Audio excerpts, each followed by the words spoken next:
Aye.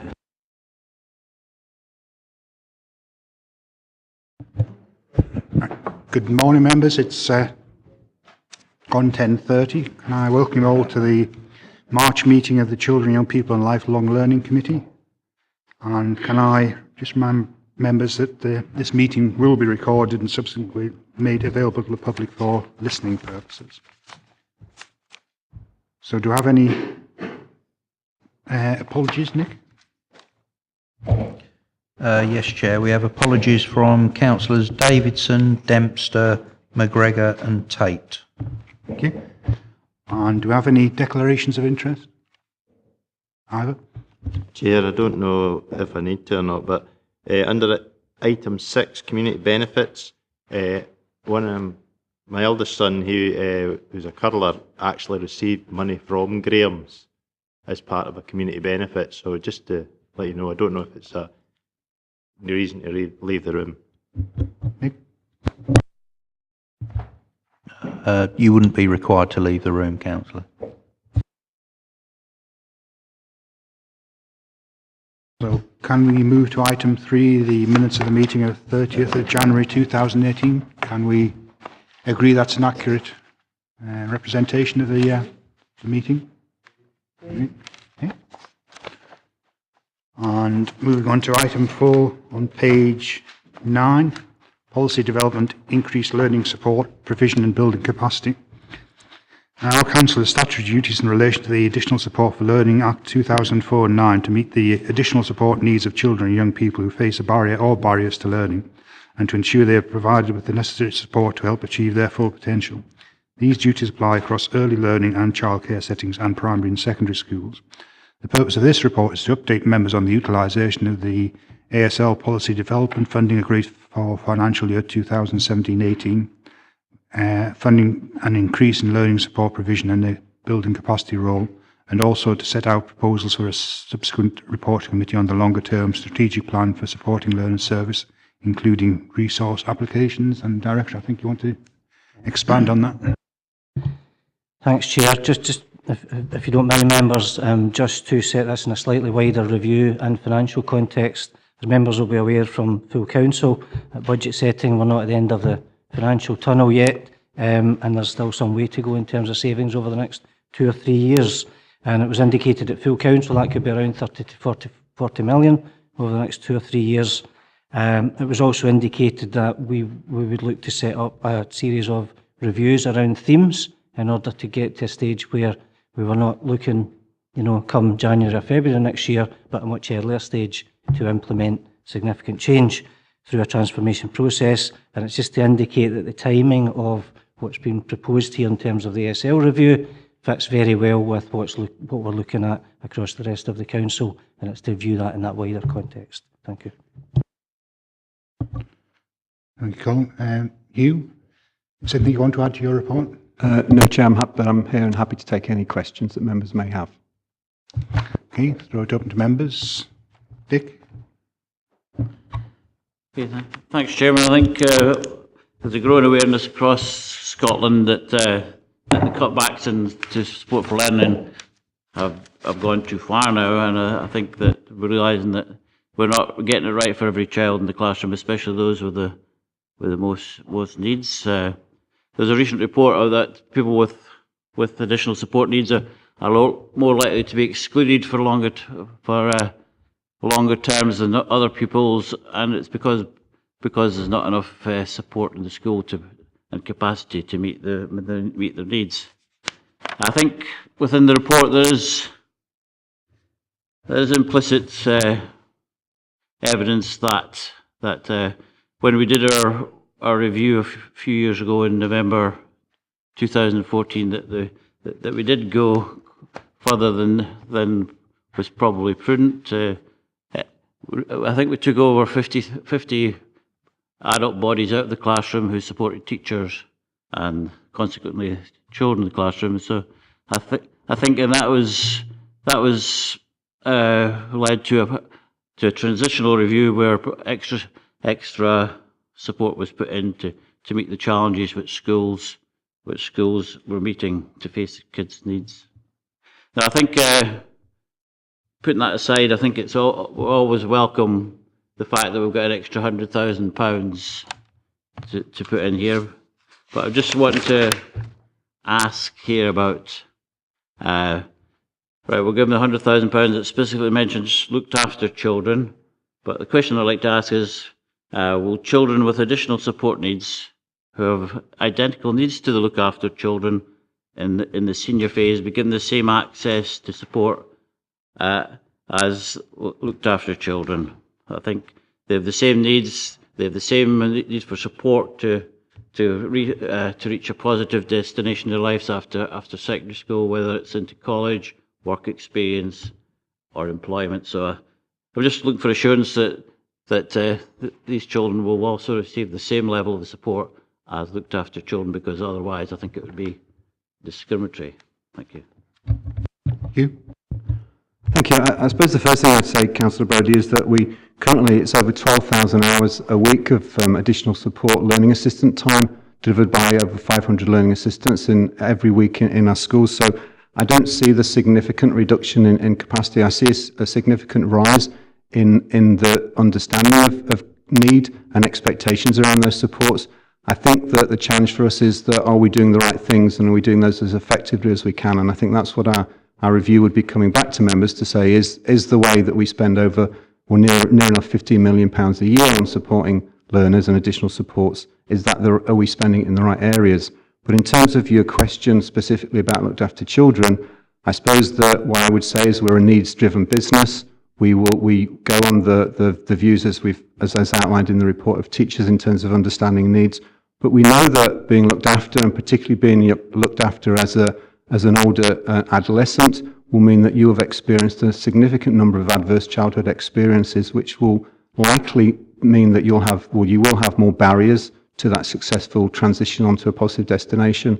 So I think within the responsibilities we have as a corporate parent, as the council, it's not to suggest that others with similar needs won't have the supports. It's just to say that we also recognise as an additional priority for these young people.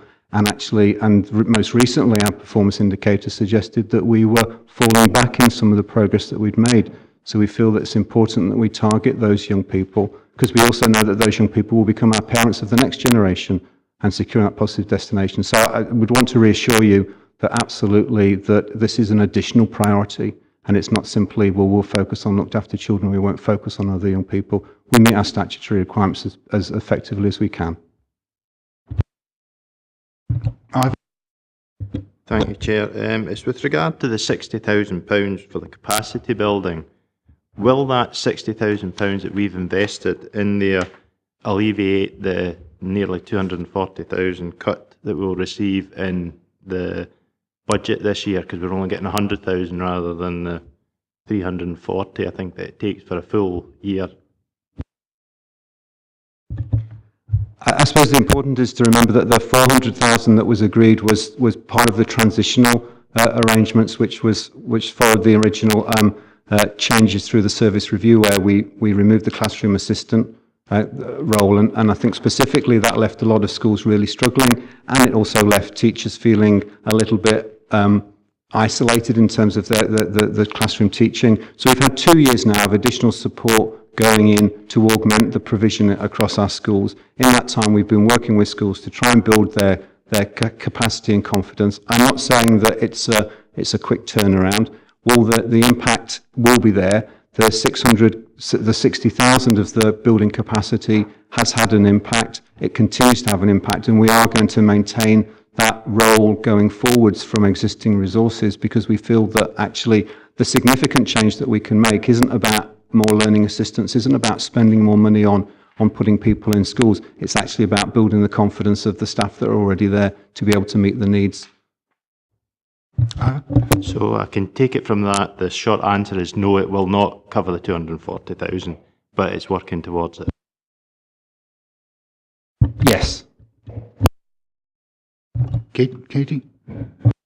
Thank you, Chair. I'm just looking on page 13, and in terms of the national profile, in terms of pupil numbers, and then looking at 3.22 on the same page, the percentage has gone up of pupils who have social, emotional and behavioural difficulties more than doubled from 2% to 5%, which is obviously greater than the percentage in the national figures. What are we doing anything specifically with this targeted group to actually address this increase?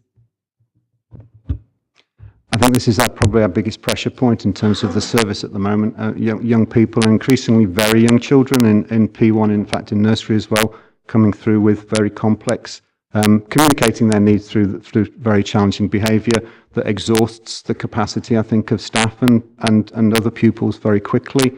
It's a key pressure point for us.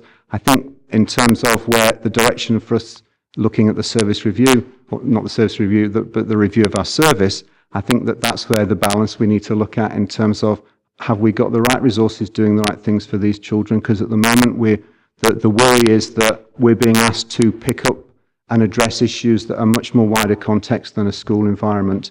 You know, when we look at a child's behaviour, we will be looking at the environment within the school, the learning and teaching, any issues for that child within their mental health or their physical needs or disability, but we'd also be looking outside in terms of their family and their community context. And I suppose going back to what the director was talking about in terms of the wider service reviews, this is an opportunity for us to look at how we coordinate ourselves with colleagues in other services, health and social work particularly, to make sure that we can target these young people at that very early age, because they are coming through at 5 and 6 now, and actually be able to make the big difference, as opposed to, at times, I think we're just containing and holding on. So it is a big area of pressure for us. I think that the reviews, in terms of looking at how we work better with colleagues across other services, will help us address that. Yeah, and I think that is one of the advantages of having so much of the services under the CYPL umbrella. It facilitates this overarching review. Jim? Thanks, Chair. 3.10 on page 11. There's reference there to the matrix of needs. Has the matrix been improved to give a more consistent allocation of support? Councillor, we worked on the matrix last year and the guidance in terms of completing that. We feel that we have a more robust approach in terms of the way that those have been completed. I suppose the key issue for us is that we can get sometimes fixated on that matrix. The issue really is the planning for the individual children and the target setting. We did a significant amount of moderation work last year. This year we've decided to include head teachers in a further moderation exercise, which really is looking at how we are consistent across the piece in terms of understanding needs and the levels of needs and the supports that are required. So I would say that we've improved some of the practice around the matrix. It still sits within the CMIS management information system, but we're developing and improving the robustness and the moderation, I suppose, and the quality assurance of how that's used to give us a more accurate picture, but also to make sure that if you're a child in Langham or you're a child in Stranraer, your needs will be understood in that context, but actually on an equitable approach to across the piece. Thank you. Adam? Thanks, Chair. Just have a couple of questions. At 3.4 on page 10, it sort of talks about the Service Review Mitigation Fund, and it's my understanding that was a separate policy development template to what the report title is about, building learner support provision and building capacity. So I was just wondering, because the last mitigation fund report to this committee was in December 2016, if we could have a further report on that at a future committee. I believe that fund, the Service Mitigation Fund, will be fully utilised by the end of this financial year, and I think it would be appropriate for the committee to have another report about that. Secondly, on page 14 at 3.27, it talks about the future review that is coming forward around additional support for learning. I fully support that. However, I'm just slightly concerned at the use of the word benchmark.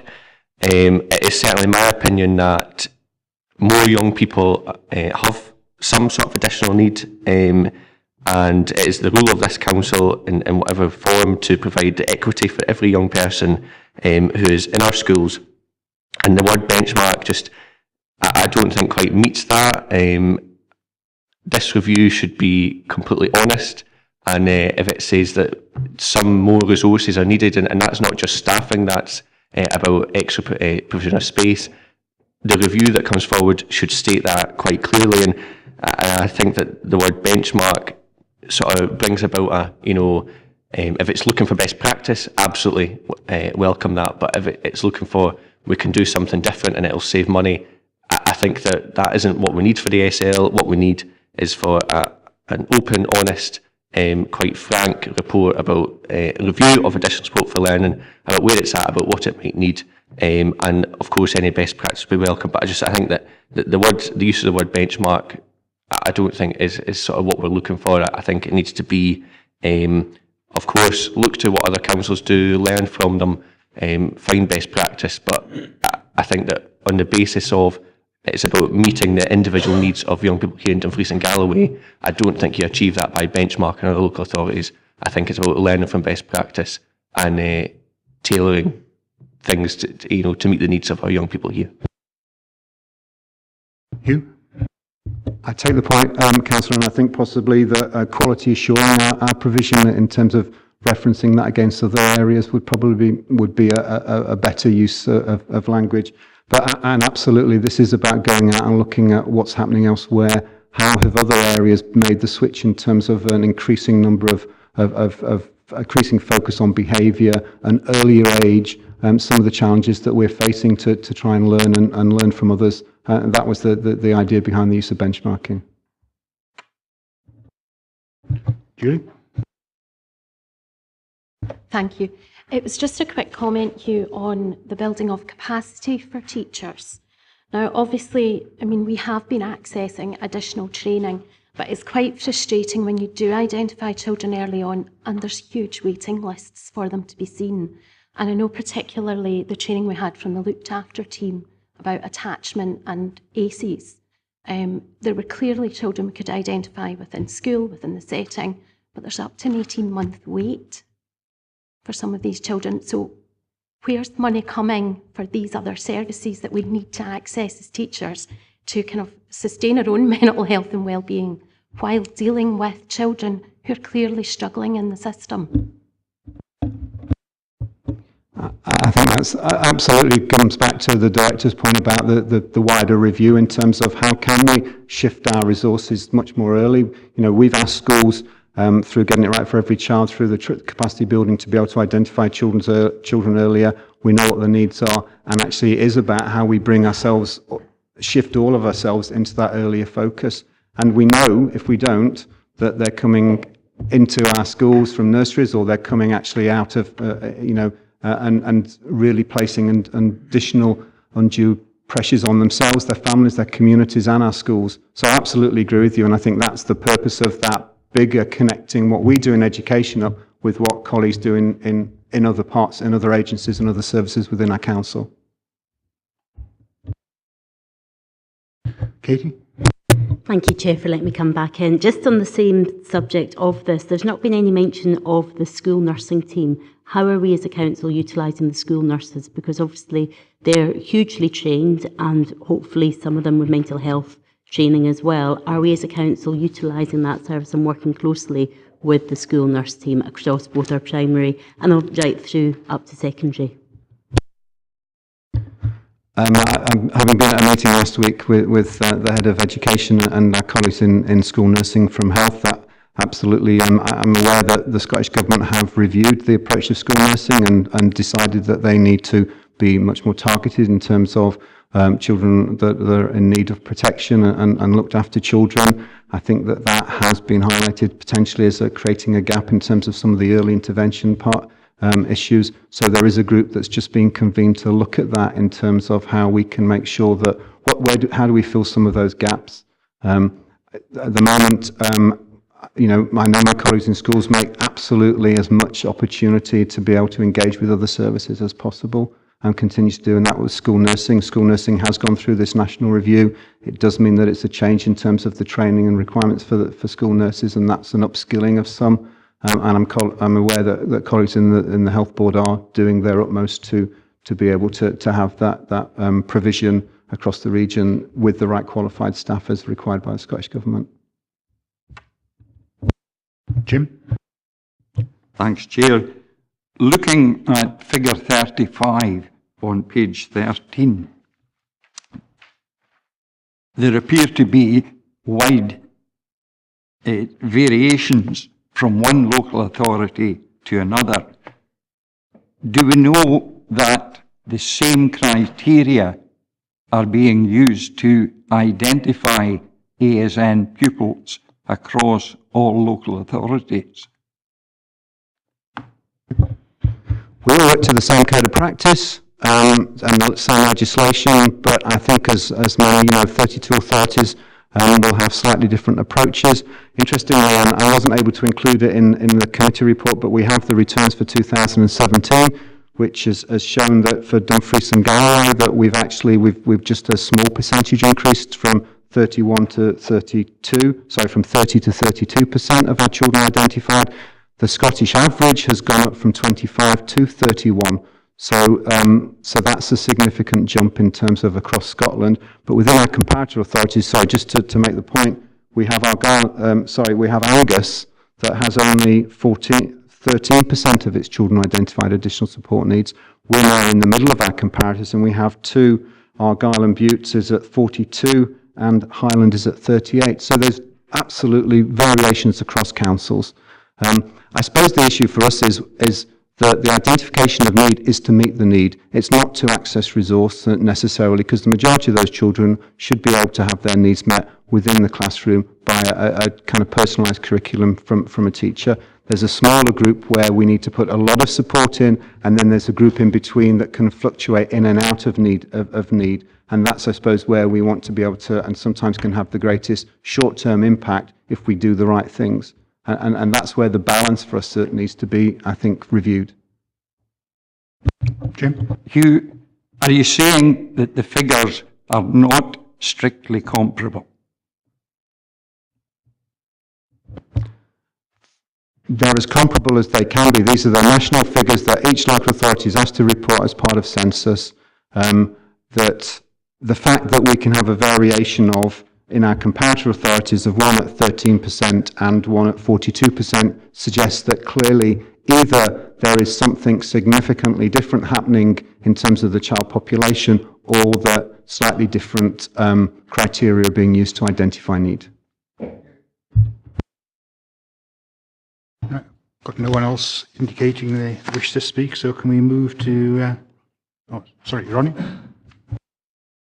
Oh, thank you. I've listened to the debate, and I think there's been a number of valid points brought up, and I think we're heading in the right direction from where we were a few years ago, and we are actually looking at ways of tackling the individual child's needs rather than a baseline service being provided. And I think that's the right way.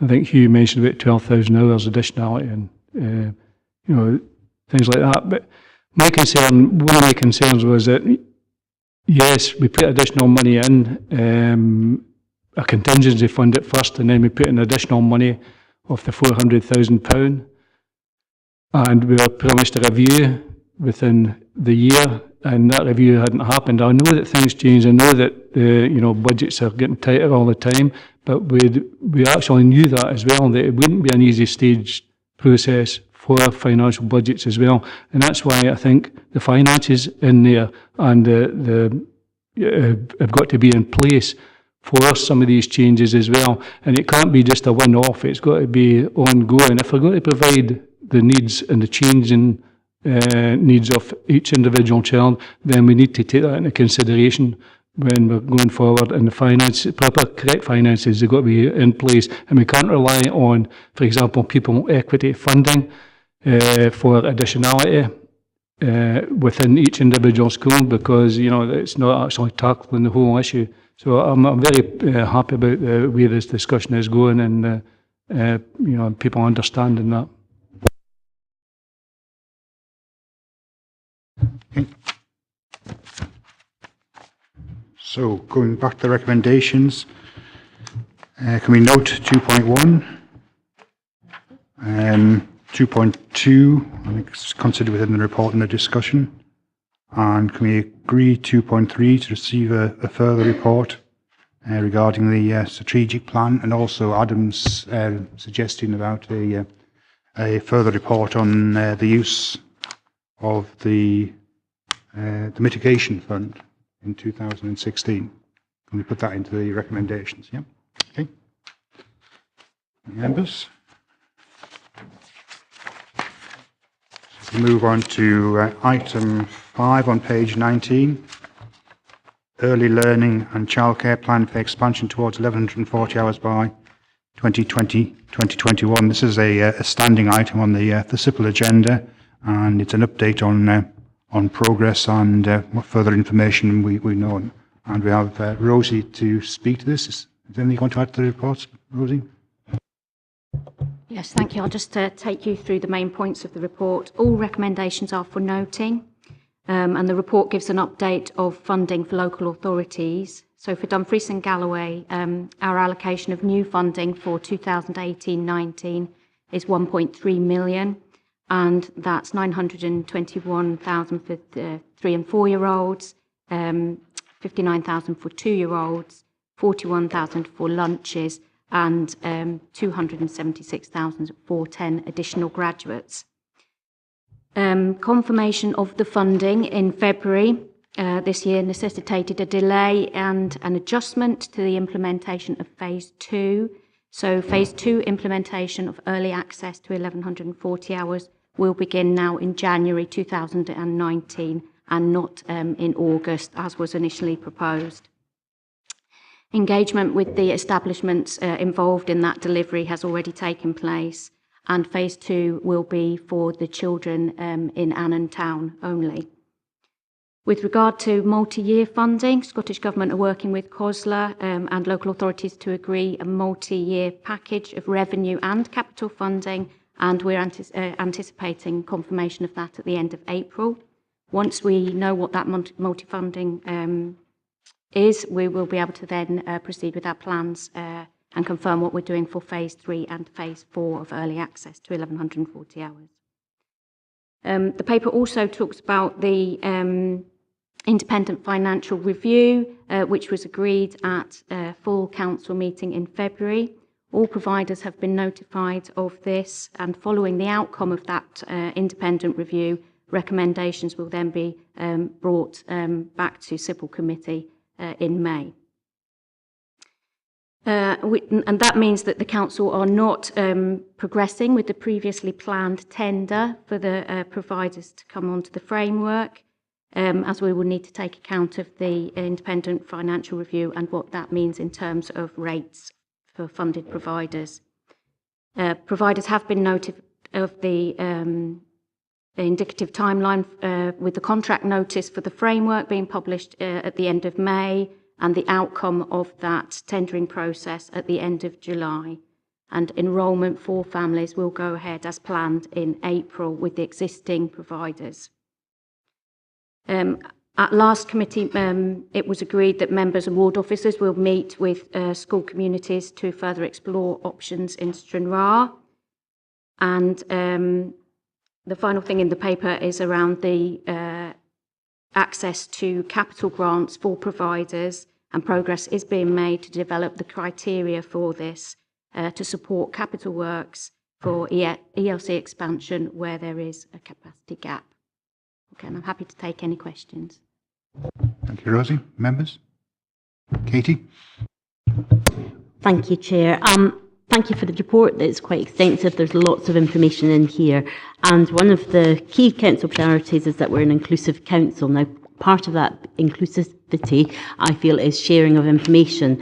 And there's so many figures in here and so many words. Can I put in a request that we actually simplify some of these in terms of using some graphics, for example? Because, you know, paragraph 3.13 and 3.14, there's so many, it's quite a muddled wording, and actually if that was put into a graph form it would be much easier and much better understood, I believe, certainly by myself, perhaps even by my fellow councillors, but certainly to the wider public, because this information is public knowledge and it should be easily accessible. And with so much wording within all these figures of 3 and 4 years and years, and you know, it's quite muddled. So my request is really, can we have much clearer information with possibly the use of some graphs and some tables. Thank you. Yeah, certainly, we'll take that into account before the next report comes through. Ivor? Chair, it's maybe, I'm like Councillor Hagman, I'm maybe not understanding this just exactly, because when I read through paragraph 3.13, the way it reads, that's 1.8 million per graduate that the government's putting into this, and we're getting 276,000, so we'll get less than a ninth of a graduate, or about a ninth of a graduate for this, because it quite clearly states 18 million will be provided, this funding will meet the additional salaries, and 10 graduates will be employed. Maybe it's just when I went to school, if you had one thing in a paragraph, if you're changing subject, you would actually reference what you were changing to. Yeah. Thanks, Councillor. I note your point, and I think again we'll take account of that coming forward with the next report. Just for the avoidance of any doubt whatsoever, what we're saying there is there's £18 million across the country for graduates, and that paragraph's only about graduates, and 3.14 indicates what we're getting in each different part. The thing that I think is interesting is that the two, normally 3% of the £18 million, were it purely distributive, would have gotten us 540,000. So that tells us it's been done on the basis of need, because it's in the same way that, for example, the PEF funding is being applied. So that's maybe a matter of interest for members. Jim? Thanks, Chair. 3.5 on page 21. Was the latest guidance available before councils set their budgets? The latest guidance came out after submission 3 was submitted, so it wasn't available at that stage. I've got no one else, don't think, indicating they wish to speak, so can we go to the recommendations? Can we note 2.1, 2.2, 2.3, 2.4 and 2.5? Thank you. So, moving on to item 6 on page 23, Community Benefits Schools for the Future programme. So this is to inform members of the community benefits delivered by Schools for the Future programme work through the Dalbeattie Learning Campus and Dumfries Learning Town. Not only are we building absolutely excellent educational institutions within the area, but also there are spin-off benefits, and I think we've got Claire to speak to the report. Is there anything you want to add, Claire? Please, Chair, thank you. Obviously, the purpose of the paper is to highlight the benefits that we've capitalised during the investments. It's not just about the product that we've created in the new learning environment, it's actually about the experience of undertaking the construction, both as a learning aspect for the children and young people, but also for the wider benefits in the locale. Just 2 items, just for clarity.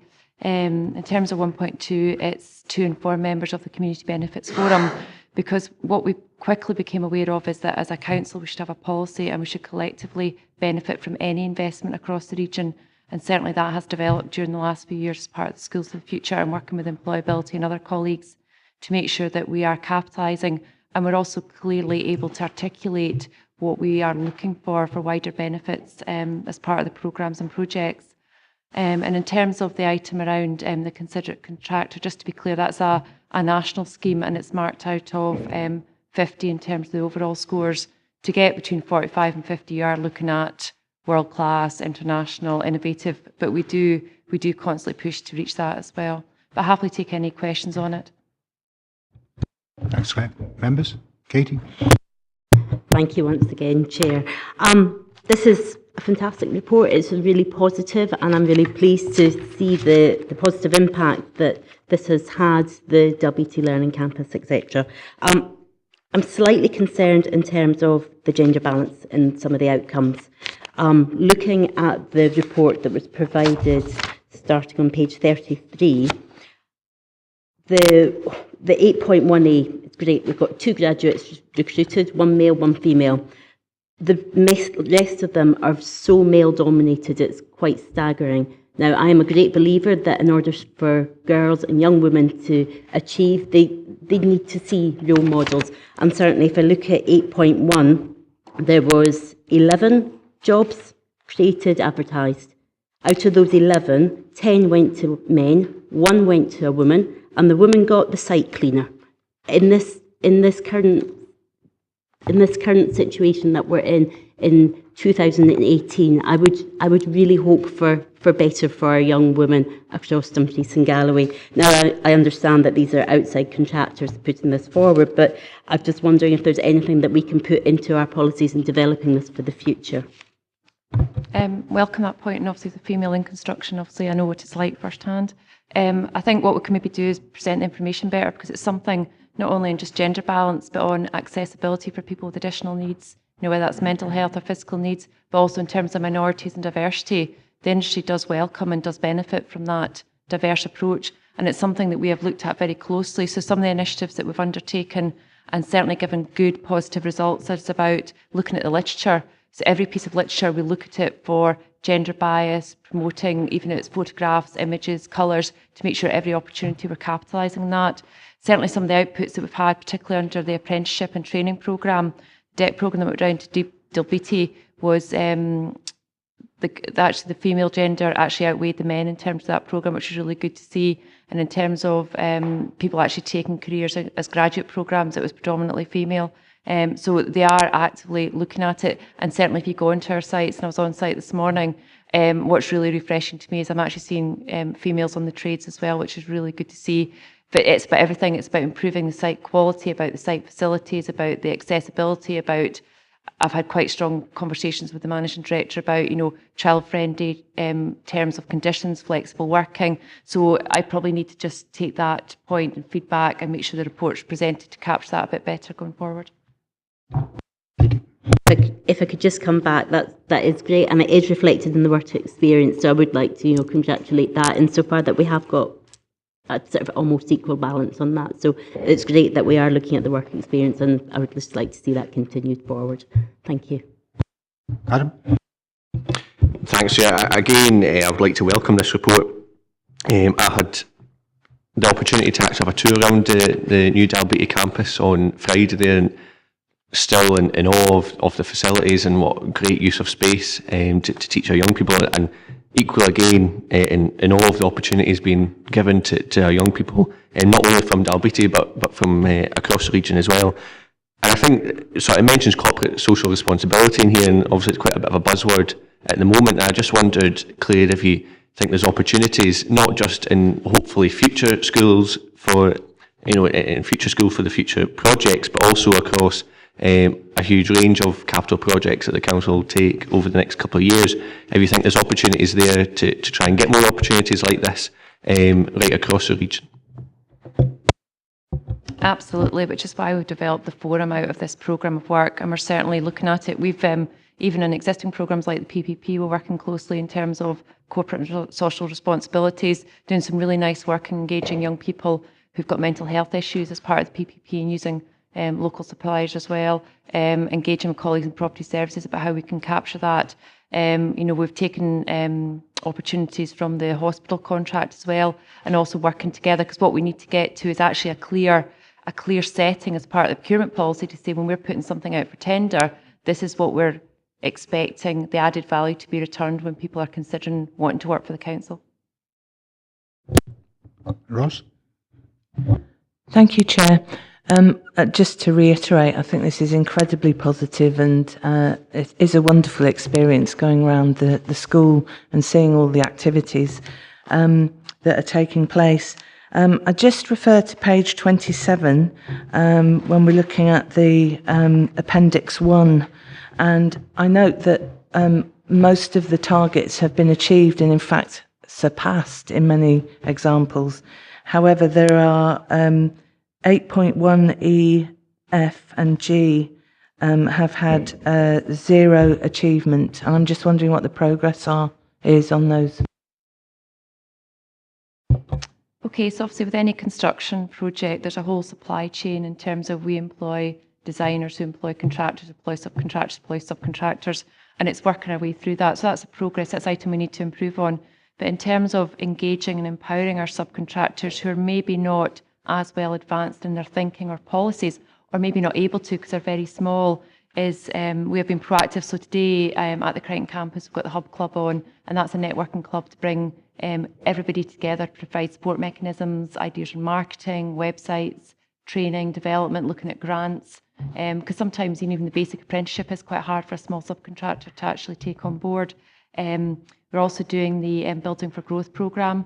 So that's a mentoring programme, and we've had 2 launched in this region already. So that's been up to 15 companies at any one time who come together and go through a whole growth programme in terms of how they step up, in terms of how do you do better tenders, how can you look at apprenticeship programmes, engaging them with Skills Development Scotland. We work closely with them to say how can we facilitate and remove the barriers to help them reach the benchmarks. You know, I think it's important to demonstrate the good points, but also to demonstrate what we're still working on, because this is not something that's going to happen overnight, but certainly it's a commitment. We've made progress, and I would like to, you know, we're handing over St Joseph's this week, we've got North West, there's still more to come, so it'd be good to be able to come back to this committee and report the next stages of what we're delivering out of this.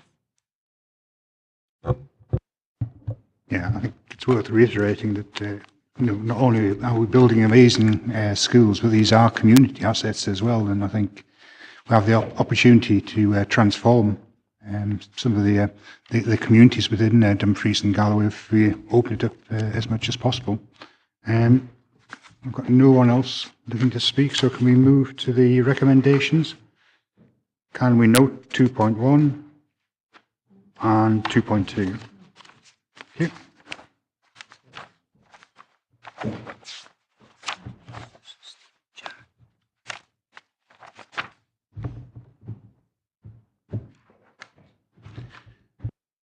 So if we move to item 7 on page 47, Strategic Community Learning and Development Inspection for Dumfries and Galloway Council. Community learning and development provision provided by the local authority and sector partners is normally subject to formal inspection by Education Scotland on an 18-month or 2-year frequency basis. The inspection model has evolved over the last few years, and over the last 12 months has been a move away from the learning community inspection model, which previously took place and which focused around the catchment area of secondary schools. And this report mainly focuses on the town of Dumfries itself. And we've got Stephen to answer any questions. Is anything going to add to the report, Stephen? No, I'm happy to take any questions, Chair. Thank you. Yeah, I think it's an excellent report. Adam? Thanks, Chair. I mean, again, another fantastic report, and happy to see that, you know, despite the cuts that the council's suffering, we're still managing to deliver for our people here in Dumfries and Galloway. In particular, I really welcome another plaudit for Youth Beats and the role it plays in Dumfries, and in particular across the whole Dumfries and Galloway. All these plaudits for Youth Beats show that it's important that we continue to invest in Youth Beats and treat it as the signature event for the Year of Young People, but also to continue that for the next couple of years and beyond. I think it's also very fitting that this report comes just after 2 weeks ago. I was delighted to be able to attend the National Youth Work Awards along with some of our youth work staff, and actually the Youth Inquiry Service won Team of the Year at that event, the National Youth Work Awards, and Gail Finlay won Youth Work of the Year. So I think that, you know, to have this report, to also have the awards, and it is proving that actually, particularly the Youth Work Service, but indeed the whole of our CLD is an award-winning service that's delivering for people in Dumfries and Galloway. So I think it's just fantastic news for this council and for Dumfries and Galloway. Thanks, Adam. Interesting, in the report from Education Scotland, as Adam says, it does highlight the importance of youth beats, and also the Dumfries Learning Town initiative, and also the new bridge which has been constructed. Got no one else to say? Chair, yeah, just to highlight that the lead inspector who came down at the end of the inspection and the feedback wanted to commend the work across all partners in terms of youth work. Anti-poverty came through very, very strongly as well, and also that there was a lot of good voluntary community organisations out there that are showing ambition and having a big impact in their community. And I know the lead inspector was very impressed with that range, and it's likely that they will come back at a later stage to do a check in some of this best practice for potentially sharing nationally. Okay, we've got no one else looking to speak, so David? Thanks, Chair. I think it's easy to sit here and look at this and see it as education, ongoing education for youngsters who are come from deprived communities very often. But there's lots of underlying needs in there as well, which are being addressed by these people. And to be honest with you, how they address them, I don't know. I couldn't cope with it. It's very difficult, and I think they have to be congratulated on the work they do and on their achievements. Thanks very much. Okay, so if we move to the recommendations, I think we've already acknowledged the positive inspection. And can we note 2.2 and 2.3?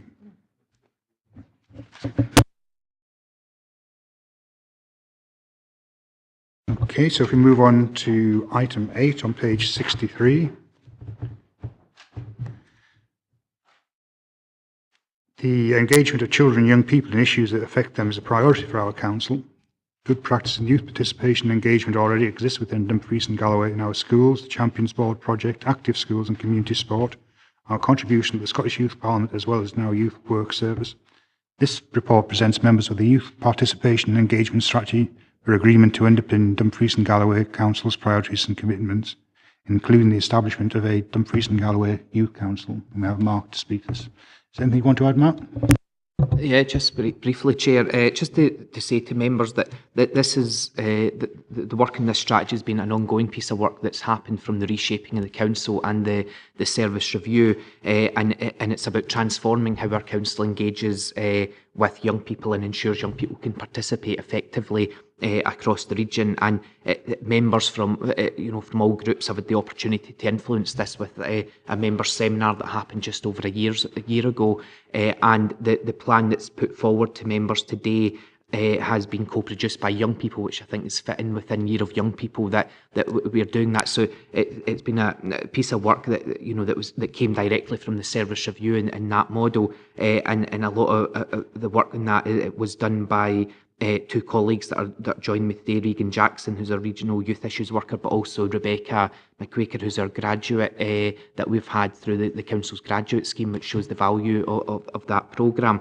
And what today is a milestone in terms of getting this report after about 14 months worth of work, and will allow us to move on if members agreed that in terms of establishing a youth council for Dumfries and Galloway that would engage with members on a ward level and ensure that young people are able to engage effectively across our region. I'm happy to take any questions from any member. Ros? Thank you very much, Chair. Mark, I'd like to congratulate you heartily on this strategy, and I do know the work that goes on behind the scenes to create something like this, and I think that we definitely do see an improvement in the actual engagement of young people, which is often and could be tokenistic. I'd just like to say that there's been a lot of focus on Dumfries today, but I have seen the fruits of your labour in the small villages around Stranraer, the Rins. They are present, they are visible, and that is a real credit to you. Thank you. Adam? Thanks, yeah. I mean, another good story here. I think it's really fitting that this report comes forward in the Year of Young People and fits nicely with our ambitious plan for the Year of Young People that this council has put in place. I think that the legacy of the Year of Young People here in Dumfries and Galloway will be a youth work service that is working tirelessly, as Ros has said, across the whole of the region. And I think that this strategy and sort of what's outlined here today, it has to only just be the start and the beginning, and really build on that over the next couple of years, and hopefully maybe actually get to a stage where we have young people sitting at this committee representing all the young people in our schools and our colleges, and quite possibly as well a joint meeting between the Youth Council and this CYPL committee, I think would be a fantastic achievement. And if we could do that at some point over the next couple of years after building up this the Youth Council, I think that would just show exactly how valued we, how much we value our young people's opinion to take forward Dumfries and Galloway.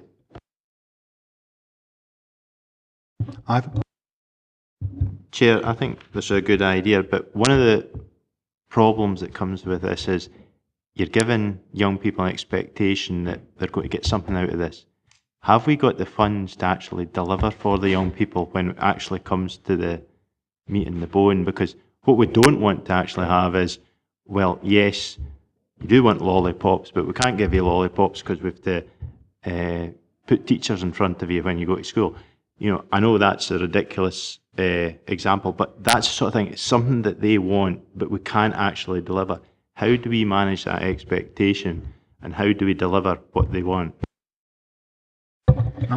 Certainly the resources that are required to deliver the Youth Council will come from within the existing budgets and resources of the Youth Services the department. In terms of what actions young people want to see from the Youth Council, that would be up to the Youth Council to develop an action plan around what their priorities are going ahead, and then to engage with the council along with other community planning partners around that, and then any considerations that come from the young people ultimately in terms of the council resource needs to be decided through a budget setting process. But this was around more how young people can influence and shape services that affect children and young people across our council, and actually the services that they access on a daily basis, about how we engage them and make sure that their voice is equally heard, along with other members of our community. So what comes out of that and the action plan from that would be up to the Youth Council in terms of them directing it, which is why there isn't an action plan sitting behind this strategy, because it was important that it was not officers who went and wrote that action plan, that needed to be young people to do that, and that would reflect the priorities of young people, and the resourcing that would come with that would need to be a consideration within the financial constraints that the council and other partners focus on. So how do we make sure that we don't fall into, is it page 75, number 1, manipulation, where young people are used by adults to support causes under the pretense that things are inspired by young people? How do we make sure that doesn't happen?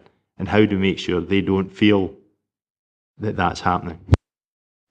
Yeah, I think it's really important that in terms of the ladder of participation, that the young people involved in this and young people across the region feel that they are having their voices heard and they're acted upon. And what we would be aiming for Councillor Islip is a model where young people are co-delivering the Youth Council and actually initiating themselves what they want to take forward. And in essence, it's a similar model to a community council model, in that those young people would need to advocate for what they want. And I think that the approach and the professional direction within our service is very much about co-production with young people, and certainly I could give the assurance that the establishment of a youth council we would be aiming at certainly at the top end of that ladder of participation.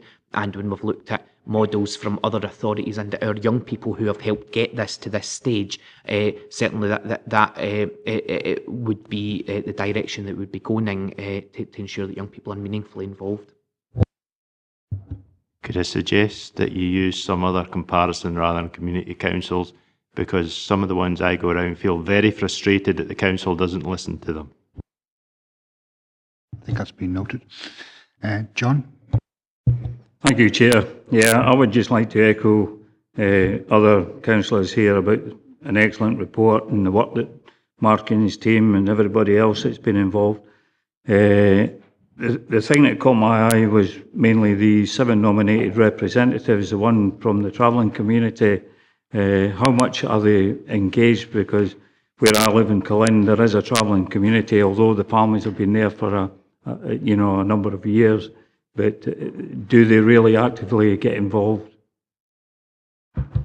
I think through any of our young people that are from what I would describe as seldom heard young people, which is maybe not necessarily the corporate language, but to me that's what it is. There's always going to be a challenge there around how those young people get involved, and that it comes down to the engagement that will come from the youth services staff from young people. So what we would hope is that from those 7 groups that we would work and provide additional support if it was required to make sure that those young people are involved. And I think it is important that we have those 7 nominated positions in order that we ensure that there's a diversity within that group, and that it will always be challenging to engage with young people within certain groups, but that's something that we're very committed to doing.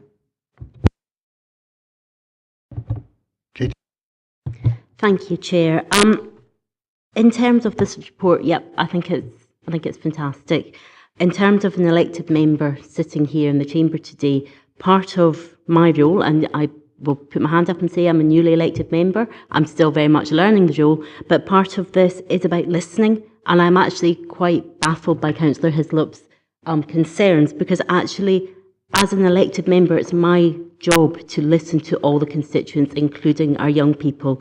Having attended a workshop on co-production in regards to the issues that are faced our NHS in the west of the region, I do have a greater understanding of co-production, and it's about all parties listening. So I think it's fantastic. I really do, and I don't share the concerns raised by Councillor Hislop, because I think actually it's our duty as elected members to ensure that our young people are listened to. And with this strategy we've got here, this gives us the tools. And ultimately, I can't wait to start working and actually engaging much more with young people. One of the first things I did as an elected member was I contacted, through the EMES system, how can I engage with young people? How can I be a positive role model and actually give them access? Unfortunately, I didn't get a lot back. I got, well, you can maybe contact the schools. With a strategy like this gives clear indication, and actually I think it's fantastic, and I just think that the team should be congratulated. So thank you. Jim?